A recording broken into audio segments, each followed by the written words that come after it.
श्री कृष्ण कन्हैया लाल की जय। श्री निजानंद स्वामी की, श्री प्राणनाथ प्यारे की। इसका क्यों ना उपजे पर रूह करना सोई उदम, राह सोई लीजिए जो आगू हादिए भरे कदम। जो आगों हादिए भरे कदम। श्री कृष्ण कन्हैया लाल की। ब्रह्मात्माओं के रहन सहन की बात बता रहे हैं। उनका रहन सहन, उनका आचरण किस प्रकार का होता है। तो इसी संदर्भ में ये पूर्व की चौपाई में कहा गया था, प्रेम कैसे प्रकट नहीं होगा, क्योंकि इससे पहले ना प्रेम की बात कही। सब कुछ प्रेम में है, प्रेम होने पर सब हो जाता है, ये बताया। तो प्रेम कैसे प्रकट नहीं होगा, तो हमें करना ही ऐसे प्रयत्न चाहिए कि जिससे प्रेम प्रकट हो। तो यदि सद्गुरु के पद चिन्हों पर चलते हैं तो अवश्य प्रेम प्रकट होगा, क्योंकि तो सद्गुरु को हमेशा पूर्ण ब्रह्म परमात्मा के अनुभव होते थे, तो उनका प्रेम था। तो इस प्रकार से ये बात बताई। अब आगे वो करते हैं, ए तिलस्म क्यों ना छूटहि जहाँ साफ न होवे दिल। जब तक अंतःकरण पवित्र नहीं होगा, दिल कहने का तात्पर्य यह है, तब तक ये तिलस्म वैसे तिलिस्मी है, तो जादू का ऐसे ही बनाया हुआ ना, तो ये कुछ है ही नहीं और ऐसे ही बना दिया, फट कर दिया, हो गया इस तरह से। तो कल्पना कर दी तो हो गया ये दुनिया। क्यों ना छूटे, ये किसी प्रकार छूटने वाली नहीं है। जब तक हृदय पवित्र नहीं होगा तब तक दुनिया का मोह नहीं छूटेगा। अरस दिल अपना करके चलिए रसूल शामिल। अरस दिल अपना करके, अपने दिल को परमधाम बना करके। तो अब यहाँ रसूल का अर्थ होता है मार्गदर्शक। मुसलमानों को समझाते हैं तो उन्होंने जिनको रसूल समझाए वो करना पड़ेगा, और हिंदू समझेंगे तो जो उनको मार्गदर्शक मिले उनको समझना होगा। तो इस तरीके से अब हम सोचें कि हमारा मार्गदर्शक कौन है, तो सबके मार्गदर्शक होते हैं। तो सद्गुरु श्री देवचंद्र जी महाराज श्री कृष्ण प्रणामी परंपरा के मार्गदर्शक हैं। तो अब यहाँ उनको ही रसूल समझना पड़ेगा। तो इस तरह से तो उनके साथ चलना होगा, उनके पद चिन्हों पर। उनको शामिल करके का तात्पर्य, तो उनके पद चिन्हों पर चलो, तो हमेशा उनको याद करके उनको साथ रख करके चलो कि वो जैसे चल रहे थे हम ऐसे चल रहे हैं कि नहीं चल रहे हैं। पाक ना होइए न पानी चाहिए अरस का जल। इस पानी से, दुनिया के जल से, सामान्य लोग समझते हैं बस नहा लिया तो पवित्र हो गए। तो केवल इस जल से पवित्रता नहीं होती है, तो परमधाम का जल चाहिए। तो इसलिए जब कभी भी स्नान करते हैं ना, तो परमधाम की यमुना जी का आवाहन करके स्नान करते हैं, तो परमधाम में स्नान किया हो वो पुण्य मिलता है, उसको वो लाभ मिलता है। तो एक प्रकार से हमारे भाव बढ़ते हैं, तो वो लाभ मिलता है। कहने का तात्पर्य इतना भाव ऊंचा हो जाता है कि हम तो यमुना जल से स्नान कर रहे हैं, ऐसा होगा। तो वैसे भी उसमें है कि जिन लोगों को परमधाम का ख्याल नहीं है, तो वो यही सोचते हैं कि सारे तीर्थों का जल तो हमारे सामने जैसे बाल्टी है, तो वो बाल्टी में पानी भर करके नहाना अच्छा होता है। तो वो जैसे आजकल तो शावर से नहाते हैं, ज़्यादातर तो शावर ही प्रचलित हो गए हैं, किंतु वैसे उसके हिसाब से बोलते हैं शरीर के लाभ के हिसाब से। तो बाल्टी में पानी भरा हो और फिर तो ऐसे उसमें मग से उठा करके या लोटा से उठा करके, अब उसके भी तरीके होते हैं स्नान करने के। तो पहले मुंह धोया, तो उसके बाद में पैर में कमर से नीचे का स्नान करना होता है, फिर हाथ ऐसे ये धोने होते हैं, तो उसके बाद में सिर और फिर पूरे शरीर में डालना होता है। तो ये क्रम से करते हैं तो फिर कई बार वो जो शरीर में अंदर वायु का संचार होता है वो कुपित नहीं होता है। और इसमें गलती करते हैं तो कई बार वो सर्वाइकल हैं, दूसरे शरीर में दूसरे पेन हैं, वो होने लग जाते हैं। तो ये नहाने का तरीका है। तो अब यहाँ कहते हैं कि वो परमधाम के जल से, ये समझ लो पवित्रता तो परमधाम के जल में, तो वो प्रेम का जल है, तो प्रेम में मस्त होंगे तो पवित्रता होगी। नाई हक के जमाल में, तो वो प्रेम कैसे प्रकट होगा? पूर्ण ब्रह्म परमात्मा के स्वरूप का चिंतन करो और इतना दिव्य स्वरूप है, बस उसमें तुम ओतप्रोत हो जाओगे, तब हो ये निर्मल, तब निर्मल हो सकोगे।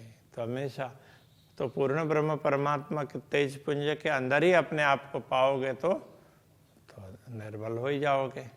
तो ये कह रहे हैं। तो इसका तात्पर्य ये नहीं है कि लौकिक जल से स्नान नहीं करना चाहिए, किंतु उतने से पवित्र हो गए ऐसा नहीं समझना चाहिए कि वो परमधाम के जल से हम पवित्र होंगे। तो वो परमधाम का जल यमुना जी का जल है, तो वो प्रेम का जल है। तो अक्षरातीत के स्वरूप का चिंतन करेंगे तो हम पवित्र होंगे। पाक होना इन्हें जीमी और न कोई उपाय, इस दुनिया में पवित्र होने का दूसरा उपाय नहीं है। लीजिए राह रसूल इसके, तब देवे रसूल पहुँचाए। अब यह रसूल का तात्पर्य मार्गदर्शक, तो हम समझते हैं तो सतगुरु, तो सतगुरु की राह, तो उन्होंने जो मार्ग दिखाया उसके अनुसार चलो। इसलिए सतगुरु चरण को क्षेत्र है कहते हैं ना। तो सतगुरु के चरण ही हमारे क्षेत्र, कहने का तात्पर्य उन्होंने जैसे कदम रखे उस प्रकार से हमें कदम रख करके चलना चाहिए। तब देवे रसूल पहुँचाए, तब जब सतगुरु के कदम के अनुसार चलेंगे तो आगे आगे चल रहे हैं, हम पीछे पीछे, तो वो जहाँ पहुँचेंगे तो हम भी तो वहीं पहुँच जाएंगे ना, तो आराम से पहुँचा देंगे। ऐसी सोच हमारी होगी कि हम सतगुरु के मार्गदर्शन पर चल रहे हैं, उनके पद चिन्हों पर, तो हम पार पहुँच ही जाएंगे, उसमें कोई कठिनाई नहीं रहेगी। अब कहूँ शरीयत मोमिनो जिन लई हकीकत हक। अब ब्रह्मा आत्माओं की शरीयत का तात्पर्य कर्म, उनकी बात करते हैं जिन्होंने यथार्थता को समझ लिया है। परमात्मा सत्य है और दुनिया मिथ्या है, इस यथार्थता को जिन्होंने समझ लिया, यहाँ हकीकत करने का तात्पर्य यथार्थ, तो इस यथार्थता को समझ लिया तो उनका आचरण, उनके कर्म कैसे होंगे, वो कैसे कार्य करेंगे, तो वो बता रहे हैं। हक के दिल की मार्फत ए तीन में हुए वे शक। तो हक के दिल की, पूर्ण ब्रह्म परमात्मा के हृदय का मार्फत का तात्पर्य तो रहस्य भी होता है। वो रहस्य क्या है? तो वो प्रेम। तो प्रेम को यही समझ सकते हैं, ये तीन में हुए बेशक, उनमें ही निश्चित रूप से उनमें ही ये प्रेम होता है। पूर्ण ब्रह्म परमात्मा के हृदय का प्रेम है, वो तो वही स्वीकार करती है, वही ग्रहण करती है। मोमिन ऊजू जब करे पीठ देवे दो जहान को। तो मोमिन ऊजू बोलते हैं कि जैसे मुसलमानों में, क्योंकि यहाँ ये उसमें कुरान और उसमें जो मोमिनों की बात तो वहाँ की गई है, तो इसलिए कह रहे हैं तुम जो जिसके लिए मोमिन कहते वो ये नहीं है, तो वो तो नाम मोमिन का लेते हैं और काम गलत सलत कर लेते हैं। तो वो मोमिन नहीं है, जो परमात्मा के प्रति पूर्णतः समर्पित आत्मा है, उनको मोमिन कहा है। तो वो वुजू करते हैं का तात्पर्य नमाज पढ़ने से पहले हाथ धोते हैं। अब उनके तो तरीके अलग हैं, एक कुंड में से वो धो लेते हैं, उसी में से सारे ही हाथ धो लेते हैं। तो अब वो ठीक है, तो उनका तरीका होगा, लेकिन वो प्रार्थना करने से पहले तो शरीर को शुद्ध बनाना चाहिए, मुख्य बात ये है। तो हिंदुओं में नहा धो करके हाथ पैर सब धो करके प्रार्थना करते हैं। अब अरब में पहले पानी होता नहीं था, तो इसलिए ज़्यादा तो नहीं कर सकते, तो ऐसे तो नहा करके बैठना चाहिए। अब नहा नहीं सकते तो हाथ पैर तो कम से कम धो लें। तो अब वहाँ वो भी संभव नहीं था, इसलिए थोड़ा हाथ में, तो सारे लोग एक ही जगह से, अब सब जगह वही नियम बन गया। जहाँ वो उसमें तालाब में जाएंगे तो भी तो उतना ही वही करेंगे। अब वो तो अब एक परिपाटी बन गए, इसलिए ऐसा करते हैं। तो कहते हैं मोमिन उजू जब करे पीठ देवे दो जहान को। दोनों जहान का तात्पर्य दोनों जहां, दुनिया, दोनों दुनिया। तो अब यहाँ दोनों दुनिया कहने से तो दुनिया जिस प्रकार से चल रही है, तो उस समय भारत में हिंदू और मुसलमानों का संघर्ष बहुत चलता था। तो इसलिए कहते हिंदू लोग जो कर्म मार्ग बता रहे हैं तो वो भी पूर्ण नहीं है, और मुसलमान जो सराह की बात बोलते हैं वो भी दुनिया में जकड़ने की बात है। तो इन दोनों से ऊपर उठते हैं तो परमात्मा का मार्ग ले लेते हैं, तो वो परमात्मा के मार्ग पर चलने का निश्चय करेंगे, तब वो वजू करते हैं। कहने का तात्पर्य है तब देह शुद्धि करके तो फिर वो परमात्मा के मार्ग पर आगे बढ़ते हैं। हौज जो अरस में रूहें गुसल करे इनमो। तो गुसल करना मतलब स्नान करना। तो वो कहाँ स्नान करेंगे? तो यमुना जी में उठ के नहाइए, यमुना जी कीजिए सकल श्रृंगार। और जो हौज तो कोशर तालाब, तो वहाँ जा कर के वो अगर स्नान करना ही है तो वो समझेंगे कि हम यमुना जी में स्नान कर रहे हैं, तो ये भाव होगा। तो सबके अलग अलग भाव होंगे। तो हिंदुओं में जो भी समझदार हैं तो वो सोचते हैं सारे तीर्थों का जल तो उसमें, तो जिस बाल्टी में भी पानी भरा होगा तो वो प्रार्थना करते हैं सारे तीर्थों का जल इसी में आ जाए। और जो पूर्ण ब्रह्म परमात्मा को समझता होगा, परमधाम को समझता होगा, तो वो परमधाम की यमुना जी का जल आ जाए, तो वही प्रार्थना करेंगे ना। क्योंकि दुनिया के और स्थानों से तो और जल से तो तीर्थों का जल पवित्र है, और जिनको परमधाम का ख्याल है तो उससे भी पवित्र जल परमधाम का है। तो वो भाव रख करके करते हैं। दम दिल पाक तब हो वही जब हक की आवे फिराक। तो फिराक का तात्पर्य वियोग, विरह। जब पूर्ण ब्रह्म परमात्मा का विरह, अरे वो तो दिख ही नहीं रहे हैं, तो उनके अंदर तड़प ऐसे आ जा होती है ना, तो अंदर हृदय पवित्र तब होता है। तो बाहर स्नान करने से शारीरिक शुद्धि होती है, हृदय के अंदर अंतःकरण की शुद्धि है तो परमात्मा का चिंतन करने से, वियोग के माध्यम से भी हो या मिलन के माध्यम से, जैसे भी हो, चिंतन करने से शुद्ध होती है। अरस रूहें दिल जुदा करे। जुदा करने का तात्पर्य तो दुनिया से, दुनिया के बंधनों से मुक्त करके, लौकिक कर्म बंधन से मुक्त करके तो परमधाम के तरफ में लगाना। और सबसे हुए बेबाक। बेबाक का तात्पर्य निर्भय, निडर। तो दुनिया के उससे, दुनिया के उसमें से डर करके नहीं, निर्भय हो करके पूर्ण ब्रह्म परमात्मा का चिंतन करते उनको हृदय में बैठाती है। 14 तबकों पीठ दे भाई एक कलमा कया तिन। 14 लोग को पीठ देना ये उनके लिए कलमा। तो कलमा का तात्पर्य तो वो जैसे मंत्र उच्चारण समझ लें, तो उसको वो कलमा बोलते हैं मंत्र को। तो मंत्र उच्चारण क्या है? तो 14 तबक से पीठ दे करके परमात्मा के तरफ, परमधाम के तरफ उन्मुख होकर के स्तुति करते हैं, तो वो मंत्र उच्चारण हो गया। तो वो उनका कलमा है। कलाम अल्लाह यूं के भाई एक कहनी है मोमिन। तो मोमिनों का वचन कुरान में भी अल्लाह कलाम बोल करके जो लोग कुरान को मानते हैं तो इसमें भी ये कहा है कि मोमिनों का कथन क्या है, तो परमात्मा की बात करेंगे। तो अब प्राणनाथ जी ने तो ये कह दिया, तो अल्लाह कलाम में यथार्थम सागर है, तो इसमें क्या समझाया गया है कि पूर्ण ब्रह्म परमात्मा को निस्दिन ग्रह्य प्रेम सो श्री युगल स्वरूप के चरण उनका स्मरण करो, उनके चरण कमल को हृदय में बैठाओ, तो ये उनका कलमा है। तो इस तरह की उनकी प्रार्थना होती है। मंत्र का उच्चारण कहने का तात्पर्य प्रार्थना है। ला फना सब ला करे और इला बका ग्रहे हक। ला अथवा फना जो कहते हैं दुनिया में, ला का तात्पर्य वो भी नहीं है जहाँ तक मिटने वाला है, तो उस सब को उसका कोई अस्तित्व ही नहीं, उन सबको ला करते हैं का तात्पर्य तो उनको मना करते हैं।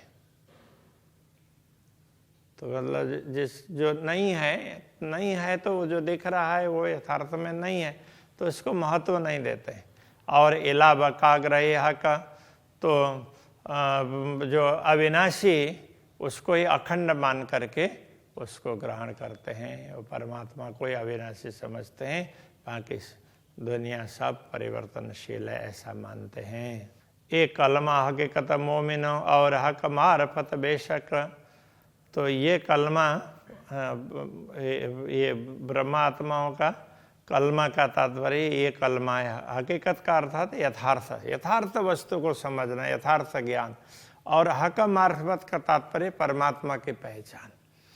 तो बस ब्रह्मात्माओं का कलमा यही है, यथार्थ परमात्मा को समझ लेंगे, यथार्थ ज्ञान होगा और परमात्मा की पहचान होगी, तो फिर उनकी जो स्तुति करेंगे तो वही कलमा हो जाएगा, जो बोलेंगे वही कलमा हो गया। फिर नूर के पार नूर तजल्ला रसूल अल्लाह पहुँचे इत। नूर के पार नूर तजल्ला, कुरान में इस प्रकार समझाया गया कि नूर से परे नूर तजल्ला, तो रसूल वहाँ पहुँचे। अब यहाँ अब रसूल तो पता नहीं उनको उसमें पूरा स्पष्टता उनको नहीं लगा कि हम कहाँ पहुँचे हैं, उनको ऐसे लगा कि उनको कुछ अलग वस्तु कुछ दिखाई दे रही है और वो वहाँ पहुँचे हैं, ऐसा फील हुआ था। तो अब ये सदगुरु श्री देवचंद्र जी महाराज की बात करेंगे तो सदगुरु श्री देवचंद्र जी महाराज कहाँ पहुँचे? उन्होंने तो सीधा परमधाम को पूरा देखा, पूर्ण ब्रह्म परमात्मा ने ये सब दिखाया उनको प्रत्यक्ष दर्शन दे करके। तो वो अक्षरातीत को तो लगा अरे ये तेरा दरबार है, तेरा घर तो ये है, ऐसा करके समझाए। देख पूर्ण ब्रह्म को देख, तुम्हारे सामने बैठे, ऐसा करके तो ये सारा स्पष्ट रूप से दिखाया। मूल मिलाव में राज्य श्यामा जी विराजमान है और तो इधर ब्रह्म आत्माएं हैं, तो अब ये तुम्हारे पर आत्मा ये है, ऐसा करके तो सुंदरबाई सखी तो उनको दिखाया। तो इस तरह से उनको अब सतगुरु को जब ये दिखा तो उनको लगा अरे मैं तो परमधाम में हूँ। तो इस प्रकार का अनुभव होता है। सतगुरु वहाँ पहुँचे, मोमिन उतरे नूर बिलंद से, ऐसी ऊंचे दिव्य धाम से ब्रह्मात्माएं उतरी हैं। सो याई कल में पहुँचे बाहेदत्त। अब इन्हीं वचनों से वो अपने मूल में पहुँचती है, अद्वैत भाव को समझती है। जब कभी ना कछु ना रखे तब बूझ भई कल में। जब परमात्मा के सिवाय दूसरा कुछ किसी को महत्व नहीं देंगे तब उनको ये ब्रह्म ज्ञान की समझ होगी। कलमा को बुझ होना मतलब समझना, बुझ जाना, समझ जाना। तो बुझ जाना मतलब मिट जाना उस अर्थ में नहीं है, आग बुझ गई है, लौ बुझ गई, ऐसा उसमें नहीं। यहाँ बुझना मतलब समझना, अज्ञान को मिटाना। जब यूँ कलमा जानिया तब बका हो ततिन से। इस प्रकार वो इन वचनों को समझते हैं तब अखंड का अनुभव करते हैं। और ख्याल में आज थोड़ा ही हुआ, लेकिन थोड़ा सा इसको ना, तो ये ब्रह्मात्माओं की बात है तो थोड़ा करके आगे बढ़ते हैं। श्री कृष्ण कन्हैया लाल की। तब बका होत तिन से तब बका हो ततिन से। जब कबिना कछु न रखे, तब बुझ भई कल में। जब यों कलमा जानिया, तब बका हो ततिन से। तब बका हो ततिन से। लाल की जय। की जय।